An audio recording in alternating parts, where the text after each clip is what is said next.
വരുമ്പോൾ നമ്മൾ എന്താ നമ്മളെ GST അല്ലേ, ടാക്സ് വരുമ്പോൾ നമ്മൾ അങ്ങനെ പേടിച്ചു. ഒരു ഭരണ കേന്ദ്രത്തിൽ മാറുമ്പോൾ ഫിർഔൻ ഭരിച്ചു പോയ നാടാ അള്ളാന്റെ ഭൂമി, അബൂജഹൽ കഴിഞ്ഞു പോയ നാടാ, ഹിറ്റ്ലർ കഴിഞ്ഞു പോയി, ലോകമഹായുദ്ധം 1, 2 കഴിഞ്ഞു. ഇതിലപ്പുറം ഒന്നും വരാനില്ലല്ലോ.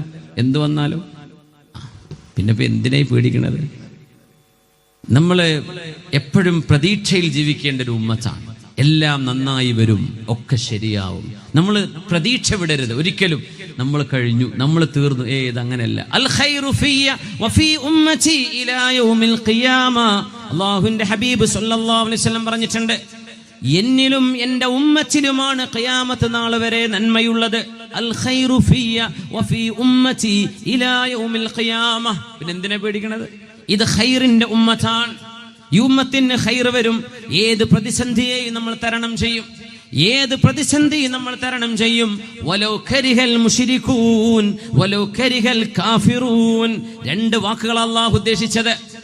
ആ പ്രതിസന്ധിയെ തരണം ചെയ്ത് ഈ ഉമ്മത്ത് മുന്നോട്ട് പോകുന്നത് മുശ്രിക്കുകൾക്ക് ഇഷ്ടമല്ലെങ്കിലും കാഫിറുകൾക്ക് ഇഷ്ടമല്ലെങ്കിലും ഈ ഉമ്മത്ത് മുന്നോട്ട് ഗമിക്കും. അതുകൊണ്ട് അള്ളാഹുവിന്റെ നിഅമത്തിൽ പ്രതീക്ഷിച്ചുകൊണ്ട് നന്മയുടെ ശുക്റിന്റെ വാക്കുകൾ പറഞ്ഞ് ജീവിക്കേണ്ടവരാ നമ്മള്.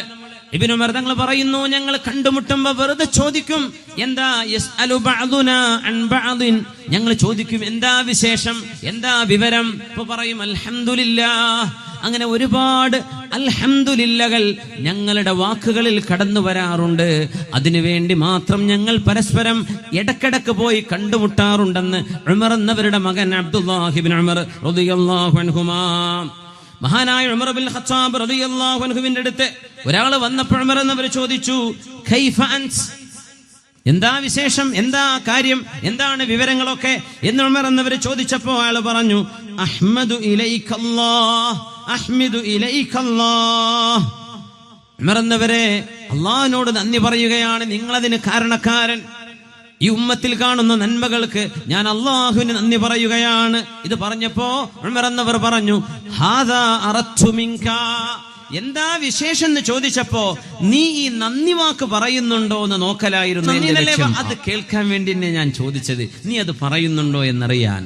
അതുകൊണ്ട് മക്കളെ പഠിപ്പിക്കണം അൽഹംദുലില്ലാ എന്ന് പറയാം. വെറും തുമ്മുമ മാത്രമല്ല, എപ്പോഴും അൽഹംദുലില്ലാ. അത് പഠിപ്പിച്ചിരുന്ന മഹാനായിരുന്നു നമ്മുടെ അത്തിപ്പറ്റ ഉസ്താദ്. അള്ളാഹുവിന്റെ ഖബറിടം സ്വർഗ്ഗത്തോപ്പാക്കി കൊടുക്കട്ടെ.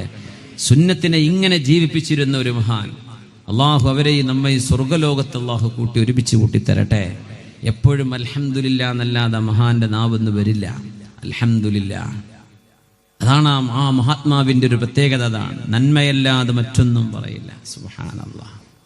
മുഅ്മിനായ മനുഷ്യൻ അള്ളാഹുവിന് ശുക്ർ ചെയ്യേണ്ടവരാണെന്ന് ഒരുപാട് മജ്ലിസുകളിൽ മഹാനായ അത്തിപ്പറ്റ ഉസ്താദ് ഓർപ്പിക്കാറുണ്ടായിരുന്നു. ശുക്ർ ചെയ്യണം, അൽഹംദുലില്ലാ പറയിപ്പിക്കണം. ഉസ്താദ് പറയുന്നൊരു വാക്കാണ്, പിഞ്ചു മക്കള്, പാല് കുടിക്കുന്ന മക്കൾ, ഉമ്മമാര് പാല് കൊടുക്കുമ്പോ ആ കുഞ്ഞ് പാല് കുടിക്കാൻ തുടങ്ങുമ്പോ, അത്തിപ്പറ്റ ഉസ്താദിന്റെ മജ്ലിസിൽ ഇരുന്നവർ കേട്ടിട്ടുണ്ടാവത്, കുഞ്ഞ് പാല് കുടിക്കാൻ തുടങ്ങുമ്പോ കുഞ്ഞിന് പറയാൻ കഴിയില്ല ബിസ്മില്ലാ, കുഞ്ഞിന് പകരം ഉമ്മ പറയണം ബിസ്മില്ലാ. കുഞ്ഞ് പാലുകുടി നിർത്തിയാൽ ഉമ്മ പറയണം അൽഹംദുലില്ലാ. അത് കുഞ്ഞിന് പറയാൻ കഴിയില്ലല്ലോ. ഇതൊക്കെ പഠിപ്പിച്ച മഹാനാണ്. ഇതൊക്കെ ഹബീബിന്റെ സുന്നത്തുകളാണ്. അത് ജീവിപ്പിച്ചിരുന്ന മഹാൻ. അല്ലാഹു അവർക്കൊക്കെ ഖൈറു ഖലഫ്, സന്മാർഗികളായ അല്ലാഹു നല്ല പിന്മുറക്കാർ അല്ലാഹു നമുക്ക് പകരം തരട്ടെ. ആമീൻ യാ റബ്ബൽ ആലമീൻ. അല്ലാഹുവിന്റെ നിഅമത്തുകളെ എടുത്തു പറയാം. ഫഅമ്മാ വഅമ്മാ ബിനിഅമതി റബ്ബിക ഫഹദ്ദിസ് വഅമ്മാ ബിനിഅമതി റബ്ബിക ഫഹദ്ദിസ്. അല്ലാഹു നിങ്ങൾക്ക് ചെയ്തു തന്ന നിഅമത്തുകളെ നിങ്ങൾക്ക് എടുത്തു പറയാം. പ്രയാസമില്ല. അല്ലാഹു നമുക്ക് സൗകര്യം ചെയ്താൽ പറയണം, അല്ലാഹുവിന്റെ അനുഗ്രഹത്താൽ എനിക്ക് ഇതാ വീട് വെച്ചു, അള്ളാഹിന്റെ അനുഗ്രഹത്താൽ എനിക്കൊരു ജോലി ശരി, അള്ളാഹിന്റെ അനുഗ്രഹത്താൽ എന്റെ കുട്ടി എക്സാം പാസ്സായി, അള്ളാഹുവിന്റെ അനുഗ്രഹത്താൽ എന്റെ കുട്ടിന്റെ കല്യാണം നടന്നു, അള്ളാഹുവിന്റെ അനുഗ്രഹത്താൽ എനിക്ക് കുഞ്ഞുണ്ടായി. എല്ലാം അള്ളാഹുവിന്റെ നിഅമത്തുമായി അതിനെ ബന്ധിപ്പിക്കണം. അത് അള്ളാഹുവിന് ഇഷ്ടമാണ്. ചില ആളുകൾക്ക് അസൂയക്കാരുണ്ടാവും. അസൂയക്കാരുടെ മുമ്പിൽ മുഴുവൻ പറഞ്ഞേക്കരുത് എന്നാ. നഹ്മദുല്ലാഹ അലാ ജമീഇ ശുക്ർ. അസൂയക്കാര് കണ്ണുകൊള്ളുന്നൊരു വിഷയം. അത് കണ്ണുകൊള്ളുക എന്ന് പറഞ്ഞത് ശരീഅത്തിലുള്ള വിഷയമാണ്. ഇസ്വാബത്തുൽ ഐനി ഹഖ്ഖുൻ. കണ്ണേറ് എന്ന് പറഞ്ഞ വിഷയം സത്യമാണ്. അത് സയൻസിന് വ്യാഖ്യാനിക്കാൻ പറ്റിയില്ല എന്താണ് കണ്ണേറ് എന്ന്. ഏതൊരു ഒരു സദൃസ്ഥാത് പാറമ്പ് വീണ കഥ ഉണ്ടല്ലോ. അവിടെ ആരോ എന്ത് കരുനാവ് പറഞ്ഞു, അങ്ങനെ പറഞ്ഞുകൂടല്ലേ? ഒഴുക്കുന്ന സ്ഥലത്ത് കൂടെ ഒരാൾ വീണ കണ്ടാൽ തന്നെ ഉറപ്പല്ല വീഴുന്ന്, അങ്ങനെ പറഞ്ഞാണത് അല്ലേ? കരുനാവ് പറഞ്ഞൊന്നും പറയാൻ പറ്റൂല അതിന് അല്ലേ? വഴുക്കുന്ന സ്ഥലത്ത് കൂടെ പോയാൽ ബാധാ പോന്നപ്പോൾ വീഴുമല്ലോ, ആർക്കും പറയാം. ഒരു കുഴിയിലൂടെ നടന്നു പോയാൽ ഉറപ്പല്ലേ വീഴുന്ന് എന്ന പോലെ അത്രയുള്ളൂ. കരുനാവ് അതല്ല. അതൊക്കെ പറഞ്ഞാൽ ചിലപ്പോൾ അങ്ങ് നിൽക്കുന്ന മരം ഇങ്ങനെ ഉണങ്ങുന്നത് കാണാൻ പറ്റും അല്ലേ? എന്തെല്ലാം ചില ആളുകൾക്ക് അങ്ങനെയായിരിക്കും ഇത്. അതുകൊണ്ടാണ് അല്ലാഹുവിന്റെ ഹബീബ് സല്ലല്ലാഹു അലൈഹി വസല്ലം തങ്ങൾ പറഞ്ഞു, നിങ്ങൾ അല്ലാഹുവിന്റെ നിഅമത്തുകൾ കാണുമ്പോൾ മാഷാ അല്ലാഹ് എന്ന് പറയാ. തബാറകല്ലാഹ്, തബാറകല്ലാഹ്, മാഷാ അല്ലാഹ്. ഇത് പറഞ്ഞിട്ടേ പിന്നെ വേറെ നല്ല ചെറിയ കുഞ്ഞിനെ കണ്ടു. കുഞ്ഞുങ്ങളൊക്കെ വല്ലാത്ത സൗന്ദര്യമായിരിക്കും, ചെറിയ മക്കള്. മാഷാ അല്ലാഹ്, അൽഹംദുലില്ലാ. എന്തോ ഒരു ചുറുക്കെന്ന് ആദ്യം പറയാൻ നിൽക്കണ്ട. ആദ്യം അൽഹംദുലില്ലാ മാഷാ, എന്നിട്ട് പറഞ്ഞോ നല്ല ചുറുക്കുള്ള കുട്ടിയാണ്. അല്ലെങ്കിൽ കുട്ടിക്ക് ഇസ്വാബത്തുൽ ഐന് വരും, കണ്ണേറ് തട്ടും. ഇത് ഉള്ളതാണ് ഹദീസിലുള്ള വിഷയം. അതുകൊണ്ട് നബി തങ്ങൾ പറഞ്ഞു, ഇസ്തഈനു അലാ ഖളാഇ ഹവായിജുകും ബിൽ കിത്മാൻ. നിങ്ങളുടെ ആവശ്യങ്ങളൊക്കെ നിർവഹിക്കപ്പെടാൻ നിങ്ങൾ ചിലതെല്ലാം മറച്ചു വെക്കുന്നതിന് വിരോധമില്ല. എല്ലാം കൊണ്ട് പുറത്തു വിടണ്ട. ഒരാളുടെ ശമ്പളം എത്രയാ, ഒരാളുടെ വരുമാനം എത്രയാ? ആൾക്കാർ പറയും എന്റെ ശമ്പളമൊക്കെ എനിക്ക് കിട്ടുന്നതിന്റെ 3 ഇരട്ടിയൊക്കെ ആൾക്കാരുടെ ഉണ്ടെന്നാണ് ഞാൻ കേട്ടത്. അപ്പൊ ഞാൻ തന്നെ പഠിച്ചവനെ ആ പറഞ്ഞ പോലെയൊക്കെ ഉണ്ടെങ്കിൽ എന്നോ അതൊക്കെ നിർത്തി പോരായിരുന്നു എന്ന് വിചാരിക്കും. അപ്പോ നമ്മുടെ ആരോട് ഡിസ്ക്ലോസ് ചെയ്യണ്ട. അത് ഞാൻ ആർക്കും പറഞ്ഞു കൊടുത്തിട്ടില്ല. പിന്നെ ഇപ്പൊ എങ്ങനെ നാട്ടുകാർക്കറിയാണ്? അപ്പോ നമ്മുടെ നിഅമത്തുകൾ നമ്മൾ മൂടി വെക്കുക. എന്തിനെന്നറിയോ? അലാ ഖളാഇ ഹവായിജുക്കും. നിങ്ങളുടെ ചില ആവശ്യങ്ങൾ നിർവഹിക്കപ്പെടാൻ ചിലതൊക്കെ മറച്ചു വെക്കേണ്ടി വരും. കിട്ടുന്ന എല്ലാ നിഅമത്തും വിളിച്ചു പറയണ്ട. എന്ത് ചെയ്യേണ്ടി വരും? അത് മൂടി വെക്കും. എല്ലാം വിളിച്ചു പറയണ്ട. എനിക്ക് അത് കിട്ടി, ഇത് കിട്ടി, ഞാൻ അത് ചെയ്തു, ഇത് ചെയ്തു ഒന്നും പറയണ്ട. ആവശ്യമുള്ളത് മാത്രം പറഞ്ഞാൽ മതി. ഇസ്തഈനു അലാ ഖളാഇ ഹവായിജുകും ബിൽ കിത്മാൻ.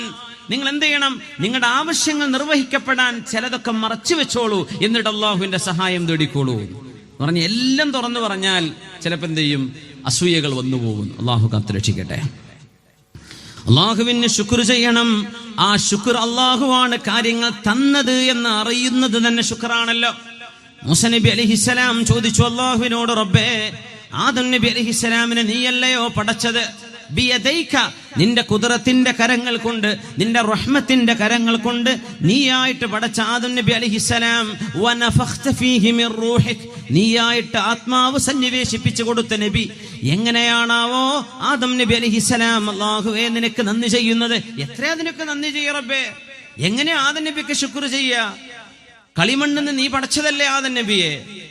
മൂസാ നബി അലൈഹിസ്സലാത്തു വസ്സലാം, അള്ളാഹുവിന്റെ ഹബീബായ മൂസ നബി അലൈഹിസ്സലാം, അള്ളാഹുവിന്റെ മഹബൂബീങ്ങളായ അമ്പിയാക്കന്മാർ, അവർ അള്ളാഹുവിനോട് ഇടപെട്ട് ചോദിക്കട്ടെ, എങ്ങനെ റബ്ബേ ആദം നബിക്ക് ഇപ്പൊ എന്താ പറഞ്ഞിട്ടുണ്ടാവുക നിനക്ക് ശുക്ർ ചെയ്യാൻ?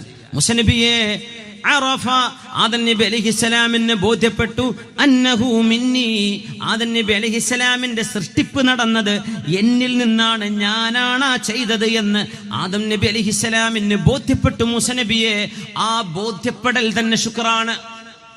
ഇനി അതല്ല അത്ഭുതം, നമ്മൾ അല്ലാഹുവിന് അൽഹംദുലില്ലാ എന്ന് പറഞ്ഞാൽ അള്ളാഹുവിന് നന്ദി ചെയ്യാൻ സാധിച്ചു. അതൊരു നന്മയാണ്.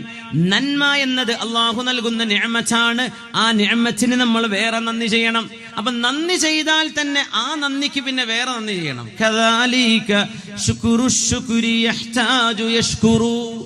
നന്ദി ചെയ്താൽ പഠിച്ചവൻ എനിക്ക് അൽഹംദുലില്ലാ എന്ന് പറയാൻ കഴിഞ്ഞല്ലോ, അതിന് അൽഹംദുലില്ലാ അങ്ങനെ മരിക്കോളം പറയാൻ നേരം ഉണ്ടാവുള്ളൂ.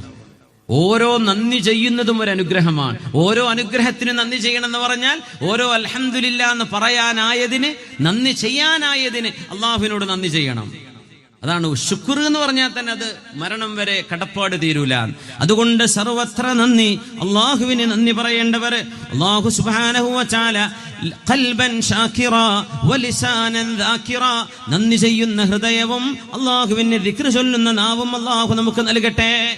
ഇബ്രാഹിം നബി അലൈഹിസ്സലാം വർഷങ്ങളുടെ ഇടവേളയ്ക്ക് ശേഷം മക്കയിലേക്ക് തിരിച്ചു വരുന്നു, മഹാനായ ഇസ്മായിൽ നബി അലൈഹിസ്സലാമിനെ കാണാൻ. അപ്പൊ ഇസ്മായിൽ നബി അവിടെ ഇല്ല, ഭാര്യയുണ്ട് അവിടെ. ഭാര്യയോട് ചോദിച്ചു, കൈഫ ഐഷുക്കും, എങ്ങനെയുണ്ട് ജീവിതം? ഫീ ദീഖിൻ വഹറജ്, ഭയങ്കര പ്രയാസാണ്. ഈ മക്കത്ത് സൂപ്പർ മാർക്കറ്റും ഇല്ല, ഷോപ്പിംഗ് മാളും ഇല്ല, അന്ന് അങ്ങനെയൊന്നും പറയില്ല, അങ്ങനത്തെ ഫാൻസി വേർഡൊന്നും പറയില്ല.